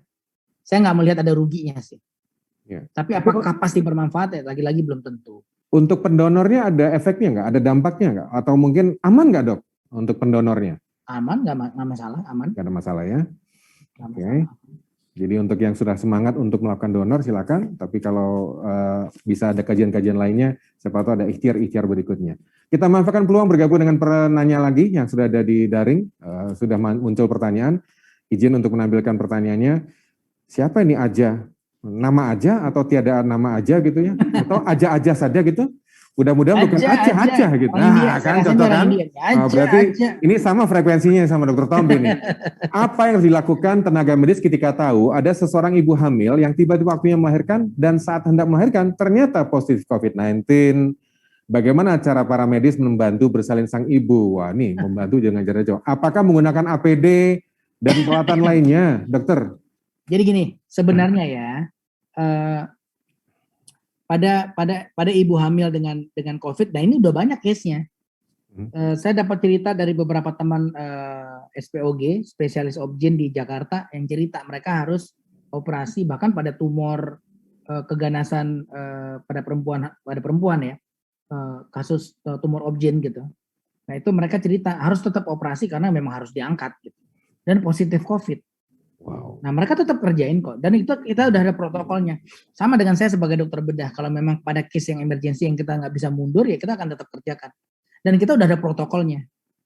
Sebenarnya protokolnya ini hampir mirip lah dengan protokol seperti kita operasi pada pasien penyakit menular lain HIV atau hepatitis B misalnya gitu ya. Kita pakai semua duk, kain segala macam itu sekali pakai buang. Udah gitu alat-alat cara sterilisasinya tersendiri dipisah, terus kita pakai APD lengkap. Nah khusus buat COVID-19 ini karena ada risiko penularan lewat droplet, lewat cairan ludah dan nasofaring. Nah waktu kita masukin ETT, alat bantu nafas dan lain-lain itu kan untuk saluran nafasnya itu kan segala macam itu harus sekali pakai buang ya. Dan itu dokternya full APD, pakai proteksi sampai ke helmet gitu. Jadi emang udah ada kok protokol. Jadi saya rasa nggak usah takut, semua udah ada jalannya. Tetap ada risiko tertular nggak? Tetap ada risiko tertular. Yeah. Itu kenapa nakes dengan profesi yang seperti ini yang berhubungan langsung dengan pasien dengan risiko positif itu harus disupport dengan vaksin ekstra. Gitu, dan pemerintah udah mendatangkan tuh kan Moderna buat para nakes. Betul. Kita masih di sesi tanya jawab bersama Dr. Tompi dalam program Survival Kit. COVID-19, ini agenda besar kawan-kawan Intiland ya. Ini ada Pak Edwin Cahyadi yang masuk akal sih, pertanyaannya cukup unik ini ya. Karena kita tahu di awal-awal pandemi ini muncul, lalu ada yang bilang, oh minum ini, langsung borong produknya, rame, harganya naik begitu ya. Lalu ada mitos-mitos yang macam-macam gitu ya tentang COVID-19. Gimana dokter kita menyikapi maraknya berita-berita yang berhubungan dengan mitos dan itu munculnya dari sosial media, WhatsApp, grup dan seterusnya. Dokter Tompi. Yang paling gampang sebenarnya coba memilih memfollow yang benar. Kadang-kadang yang di follow tuh suka yang aneh-aneh juga sih, ya. Kalau untuk berita COVID, berita Corona ini, saran saya Anda follow misalnya Depkes, ya, dari Departemen Kesehatan tuh, ada Instagramnya mereka tuh, atau dari Satgas COVID. Nah, karena mereka nggak mungkin posting yang hoax. Ya jangan follow orang-orang yang udah pasti ketahuan anti corona atau anti vaksin. Ya ntar Anda capek sendiri gitu. Ya. Jadi sekali lagi ayo kita gunakan energi positif kita untuk sama-sama cari selamat. Cari selamat. Ya kan, sama-sama cari selamat. Nah, perbanyak baca yang benar-benar gitu. Jadi kalau saya pribadi, saya selalu buka situsnya WHO sih. WHO, saya search aja di Google, WHO Corona. Nanti keluar tuh. Banyak question and answer juga. Ini pertanyaan-pertanyaan yang Anda tanya tadi, semua ada di sana. Iya. Gitu. Jadi sementara tiarap dulu kalau buka-buka situs dan juga akun-akun gosip ya dok? Iya. Enggak, kadang-kadang ya gitu lah. Ada aja yang nyeleneh gitu ya. Ini ada Ibu Fida Mustafiroh dari Jawa Tengah. Saya nggak tahu Jawa Tengah dari mana, tapi Ibu Fida penasaran juga. Saya kebetulan sedang isoman hari ke-11. Apakah betul tentang long COVID itu pasti terjadi karena komorbid, obesitas, hipertensi, dan kawan-kawannya? Long COVID, ada cerita nggak? Ya itu tadi, mungkin saja. Ya mungkin saja. Namun apakah pada semua orang dengan komorbid jadi long COVID? Enggak tuh ternyata. Ya, jadi apakah resikonya meningkat pada mereka? Iya. Ya, kemungkinan mereka untuk menjadi long COVID lebih besar daripada yang enggak punya komorbid. Tapi apakah pasti begitu kan enggak? Ya. Oke, ini ada warga tetangga ini di Sidoarjo, Pak Fajar Satrio dari Sidoarjo. Pak Fajar cerita, saya penyintas COVID-19. Yang mau ditanyakan, seberapa takaran jika saya ingin mendonor donor plasma konvalesen? Lalu frekuensinya, rutinnya, seberapa ini kira-kira? Saya ingin membantu teman-teman supaya bisa segera sembuh. Pak Fajar, selamat kalau Anda sebagai penyintas, dan saya juga acungi jempol karena Anda punya semangat untuk kepedulian sosialnya luar biasa gitu. Dr. Tompi, mau donor plasma konvalesen ini seorang penyintas, berapa frekuensinya dan siklusnya bagaimana? Setahu saya, jadi gini, tujuannya kita mendonorkan itu kan kita pengen menyumbangkan antibodi yang sudah terbentuk. Ya kan? Nah, antibodi itu kenceng-kencengnya di 3 bulan pertama. Jadi logikanya seharusnya dikerjakan di fase-fase awal kita sembuh. Jadi kalau sembuhnya udah lebih dari 3 bulan, nanti dicek tuh titernya. Kalau titernya ternyata rendah, ngapain didonor? Gitu. Jadi paling kalau kita mau ngomong idealnya saya rasa ya cek dulu titer antibodi yang masih ada di badan kita berapa. Oke. Ada lagi pertanyaan dari online kira-kira? Monggo ditampilkan. Satu lagi ya, apa? yang pernah saya baca, belum tentu pada penyintas COVID itu titernya itu tinggi loh. Oh iya? Iya. Itu kenapa pada penyintas COVID sekalipun sekarang disarankan vaksin. Baru sembuh nih dok, saya boleh vaksin nggak? Vaksin. Nggak perlu nunggu 3 bulan dok, nggak perlu. Kerjain. Karena ada yang melaporkan kadar titer antibodi pasca vaksin malah bisa lebih tinggi daripada pada penyintas COVID. Gitu ya. Jadi, nah tapi sekali lagi ini masalah woro-woro kita masalah plasma konvalesen. Niat si bapak baik ya. Nah tapi ya itu tadi Pak, saya bukan mematahkan semangat Anda untuk berbuat baik, tetapi dari jurnal terakhir yang saya baca sudah ada yang melaporkan plasma konvalesen ini tidak terbukti gitu, kata kalimatnya gitu, sangat membantu atau bermanfaat. Baik, terima kasih. Tapi bisa aja ntar penelitian bulan depan keluarnya beda lagi ya, jangan kaget pokoknya. Betul. Ya tadi saya udah disclaimer nih, ilmunya baru, berkembang terus, karena peneliti ilmuwan di luar sana juga nggak berhenti, mereka terus mencoba mencari tahu, karena ini memang harus digging terus, digali terus gitu. Iya, baik. Ada pertanyaan dari Pak Putu Angga Brawida di Jawa Timur. Namanya panjang nih, Pak Putu Angga Brawida Sangging. Waduh, terima kasih untuk Pak Putu. Beli Putu, apakah benar dengan menggunakan vaksin AstraZeneca dan lainnya dengan base yang sama, itu berpotensi terjadi penggumpalan darah untuk kurun waktu tertentu? Apakah betul? Yang saya baca pada AstraZeneca pada AstraZeneca ada risiko penggumpalan darah. Namun angkanya kecil sekali ya, kalau yang kita baca dari reportnya, gitu. Jadi itu kenapa kalau di Indonesia kan semua yang divaksin itu kan dipantau tuh harusnya. Dan tahu saya demikian. Jadi dari puskesmas, saya kebetulan divaksin di puskesmas. Habis disuntik kita masih disuruh tunggu dulu tuh. Terus kalau misalnya dikasih juga nomor kontak, kalau ada gejala atau ada apapun, kontak ke sini, gitu, ada nomor kontaknya. Nah, memang pada AstraZeneca dilaporkan ada kemungkinan penggumpalan darah, gitu. Tapi ya, kasusnya tidak besar, kecil sekali angkanya. Oke. Ada lagi pertanyaan tadi dari online ditampilkan, ada Pak Cahya Erlangga. Statement tentang COVID tidak menyebar melalui makanan, padahal pangkal saluran makanan dilalui dengan saluran yang sama dengan pernapasan. Tolong penjelasannya lebih lanjut, dokter. Nah, Pak Cahya, ini saya ralat nih pertanyaannya. Ya, saluran makanan dan saluran pernapasan itu beda salurannya. Kalau enggak kita keselak dong. Mungkin maksudnya lewat mulut juga gitu ya? Ya, ya salurannya kan beda, tapi salurannya beda. Makanya ini saya ralat dulu. Secara saluran itu beda tuh, dua pipa yang berbeda sebenarnya. Ya, masuknya aja yang mulutnya aja sama gitu. Tapi dua pertanyaan di pertanyaan Anda ini sebenarnya ada yang harus kita ralat juga. Sejauh ini belum terbukti makanan itu menjadi karier si coronavirus. Ya belum terbukti di makanan itu, di masakan gitu ada virusnya, belum terbukti. Jadi sementara kita masih berpegangan di situ. Itu kenapa kalau Anda pesan GoFood atau Gojek makanan atau online makanan gitu ya, sorry nyebut merek, kalau online makanan diantar sama abang-abang ojek gitu, tertularnya bukan dari makanannya tapi dari abang ojeknya. Kalau memang kebetulan abang ojeknya sakit, kalau enggak ya enggak gitu. Itu kenapa kan disarankan. Kalau dari kemasannya kan kadang-kadang kemasannya juga disemprot-semprot gitu, didisinfektan. Nah gitu itu dia, baru saya mau bilangin. Itu kenapa disarankan ada drop off areanya, ada drop off boxnya. Iya. Taruh di situ, kalau bisa pakai UVC, terus baru diambil barangnya, dibersihkan, baru dimakan. Gitu.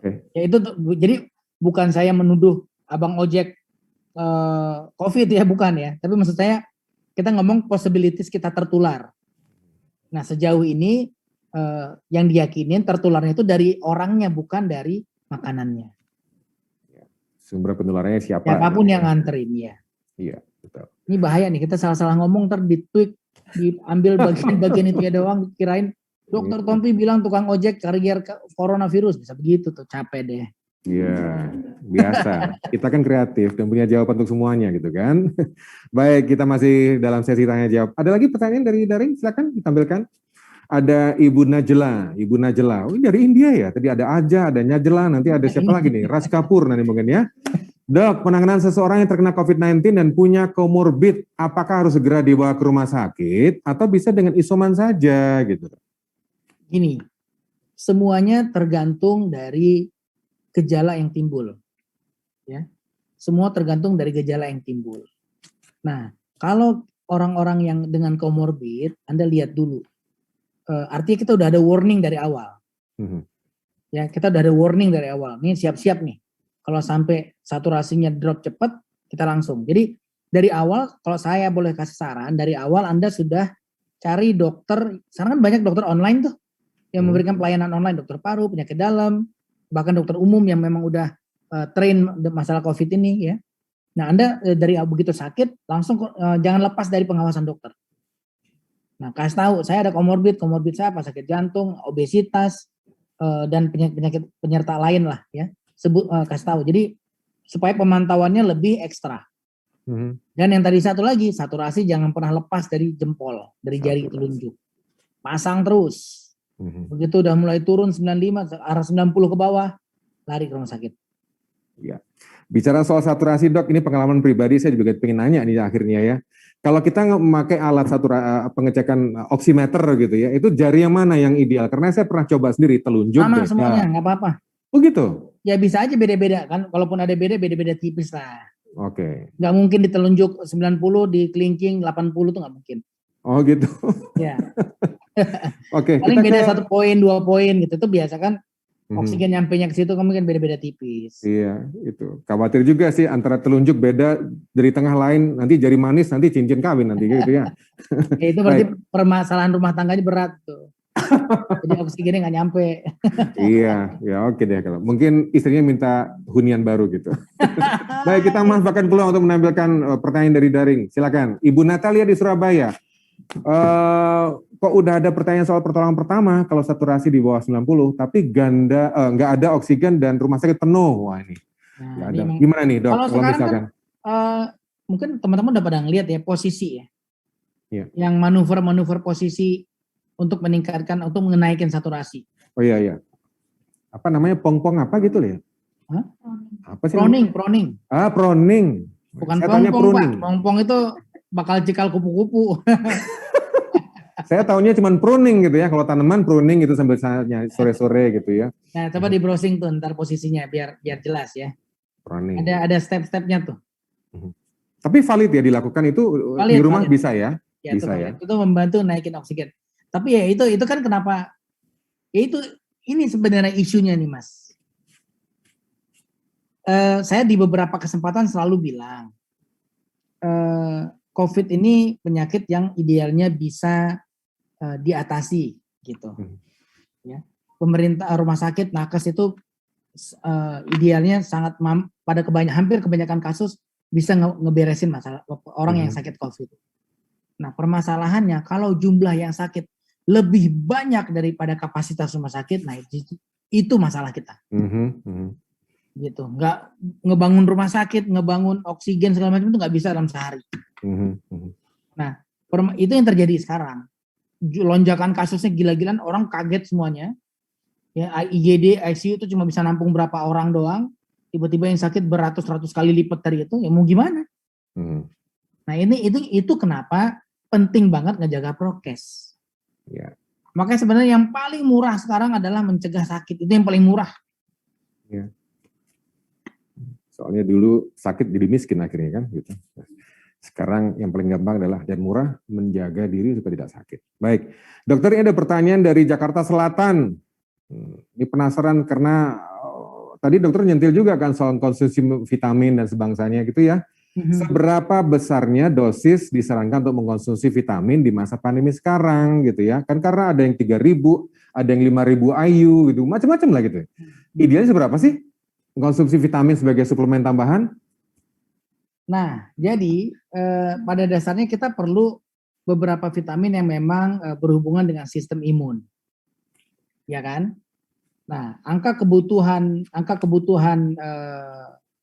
akan vitamin C itu idealnya di 75 sampai 90 mg.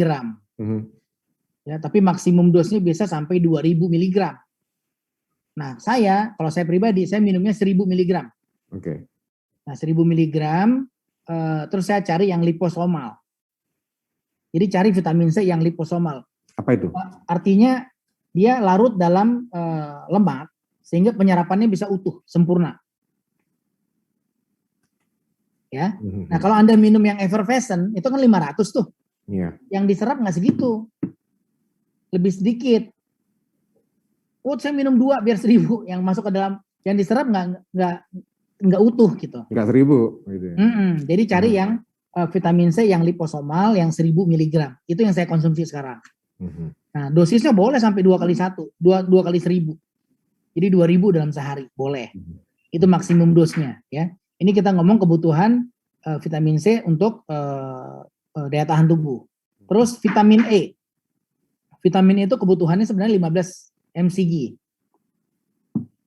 15 Nah ini sampai sekarang tuh belum ada standarnya tuh. Ya, seberapa banyak itu belum ada standarnya. Jadi kalau saya pribadi saya nggak minum sih.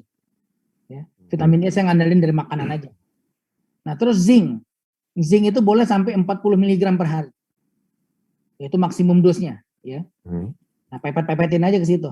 Nah tapi hati-hati nih, buat yang punya kembung, konstipasi, nah ini hati-hati nih. Karena zinc ini bisa bikin perut kagak enak soalnya. Ya.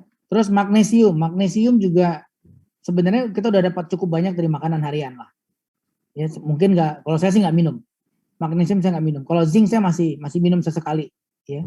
Cuma nggak rutin setiap hari. Nah yang penting lagi adalah vitamin D. Vitamin D ya idealnya nih kita ngomong ideal dulu ya. Idealnya cek vitamin D-nya. Cek kadar vitamin D dalam darah. Ya. Target level kita itu 25. 30 sampai 100 nanogram per mililiter. Ya. Jadi dosis yang recommended-nya nih biar nggak bingung. Dosis yang direkomendasikan 5.000. 5.000 international unit. Ya, ayo. Ya, 5.000. Nah, saya sendiri minumnya 10.000. Wow. Ya, saya minum 10.000 setiap hari. Tapi kalau misal nih ketemu sama orang selintas aja nih, wah ternyata dia besoknya ketahuan atau beberapa hari kemudian ketahuan dia positif gitu. Ya, saya langsung proteksi minum sampai 50.000. Nah ini saya minum begini karena kebetulan istri saya dokter gizi klinik dan saya udah pernah cek kadar vitamin D saya, jadi saya tahu. Jadi termonitor oleh istri saya, oleh dokter gizi kliniknya. Nah jadi jangan langsung tiru ya, jangan langsung di copy paste. Wah nanti beredar besok kata dokter Tompi minum 50.000, wah rame ntar besok. Jangan. Dan 50.000 itu untuk seminggu. Jadi sekali doang single dose 50.000, selebihnya saya tetap 10.000. Nah ini based on kadar vitamin D yang ada dalam darah saya. Nah, terus sudah minum vitamin D jangan lupa dijemur matahari. Ya, jemur tuh matahari nggak usah lama-lama, setengah jam aja. Dan nggak perlu ditantangin mataharinya, cukup di area-area rindang, bawah-bawah pohon, semilir-semilir boleh. Jangan sampai gosong. Yang lain-lain yang Anda boleh pikirkan glutathione atau vitamin K2 ya udah. Itu saya juga nggak terlalu minum sih. Tapi boleh aja kalau mau. Cuma yang penting saya rasa C, zinc, dan vitamin D. Baik. Saya lihat di online juga masih ada pertanyaan, tapi nampaknya waktu juga membatasi. Tapi dokter, nggak kelihatan. Dokter saya mau izin, kalau misalkan situasi memungkinkan ya, kita udah lama nggak ketemu nih. 2019 kalau nggak salah dokter Tompi juga tampil di sebuah program di Surabaya gitu ya, dan heboh banget gitu. Kira-kira ini permintaan khusus dari kami. Boleh nggak ya nyumbang suara dokter Tompi? Dari itu kan ngomongnya medis gitu ya. Barangkali boleh dong nyanyi gitu, barangkali apa ya, segenap hatiku kalau nggak ada musik memujamu gitu ya. Udah, gitu. Dan sepenuh cintaku merindukan dirimu dokter Tompi. Gimana? Boleh nggak angkat suara mungkin sepenggal dua penggal? Kalau nggak ada musik susah nyanyinya, nggak asik dah. Gimana? Pakai bass betot atau gimana nih seluruh teman-teman Intiland? Nanti kita bikin acara khusus ada musisinya, jadi saya siapin. Gitu. Iya, ini panitia nggak ngomong sih, kalau ngomong saya siapin. Saya udah kangen manggung juga soalnya. Tapi akapela kan nggak apa-apa kan, udah saya awali tadi. Nggak sedap. Asik. Oke deh, itu saya wakili untuk pemirsa yang sedang mengikuti. Ya kita manfaatkan peluang untuk dengar suara saya ya. Bener nggak tadi nadanya? Bagus. Gitu bagus. Ya. Lebih bagus daripada penyanyi aslinya. Mateng ini nanti bisa berubah profesi nanti saya. Yang penting tungguin film terbaru saya aja ntar nih. Kan saya lagi bikin film terbaru judulnya Selesai. Nanti akan segera tayang tanggal 13, tapi di bioskop online, jadi Anda nggak perlu ke bioskop. Gitu. Tinggal pakai handphone, pakai laptop, pakai gadget. Nah, tinggal download aja di bioskop online. Judulnya selesai. Judulnya selesai. Selesai. Terus kapan selesainya itu? Nah, kelar aja. Aduh, terima kasih Dr. Tompi udah berkenan untuk meluangkan waktu, tapi sekarang kita manfaatkan juga peluang untuk relax sebentar, dan kita kembali lagi ke Dimas, karena Dimas juga masih menyimpan sejumlah hadiah nih ya. Dim, saya Dr. Tompi, terima kasih Dr. Tompi untuk kesempatan bergabung sekaligus merespon pertanyaan-pertanyaan yang sudah muncul. Mudah-mudahan kita tetap sehat dan kita bisa keluar sebagai pemenang dari pandemi COVID-19 ini, dokter. Oke, sama-sama sehat semua ya. Sehat. Thank you, Ingat, dokter. Cari selamat buat diri kita dan orang-orang yang kita sayangi. Amin, amin, amin, amin. Terima kasih, Dr. Tompi. Kita kembali ke Dimas untuk selanjutnya. Silakan, Dimas. Iya.